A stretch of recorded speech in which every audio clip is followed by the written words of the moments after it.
I've really never been to a disaster where nothing is left standing. I mean, the devastation was so much greater than anything I've experienced in 8 years of this kind of work. Cassandra Nelson is part of the Global Emergency Response Group for Mercy Corps. She and her team arrived in Haiti just days after the quake.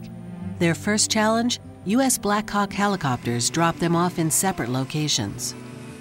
It's one of those situations where, you sort of look around and, asked folks if you see anybody from Mercy Corps and couldn't find anyone. And the next thing I knew, and I was absolutely shocked, was that my phone was going off. Despite the widespread devastation, the Voilà wireless network was operational. I was floored because, by all expectations from any emergency I've ever gone into, is that your United States phone is not functioning. But, there it was a text message from my colleague, who was the team lead.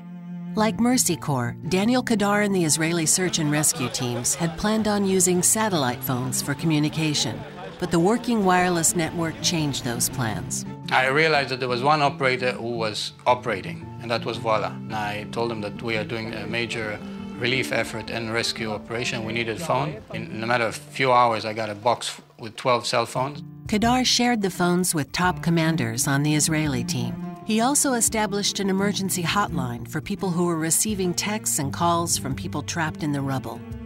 The calls flooded in. I got a call at night saying there might be survivors in the DGI building, which is not far from the palace, who collapsed, imploded totally on that January 12th. We went on the rubble, and after a few minutes we realized that there was some sound and some indication that there was somebody alive there. He was squeezed under two huge concrete slabs and face down, and all his body completely trapped except for his left hand, which in the dark he managed to call immediately after the earthquake. We pulled him out, he's okay, it's a fantastic story. Fixed wireless was set up at Israeli field hospitals, allowing medics to coordinate efforts with other field hospitals and the main hospital in Port-au-Prince. Only the country's wireless network connected them all.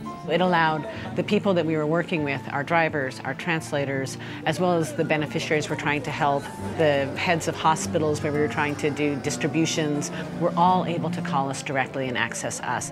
And Mika, who was trapped under the rubble for 5 days, could call her mom to let her know she was alive. Allô, Widlin? Widlin? It turned out that these little machines were working much better than all the $1 million military equipment. It made a huge difference. I think that it really probably accelerated our ability to respond in that first week by probably a good 50%. Today, a country recovers, rebuilds, and remembers. Wireless communication was there as part of the recovery and relief efforts, and will be there again tomorrow as Haiti begins anew.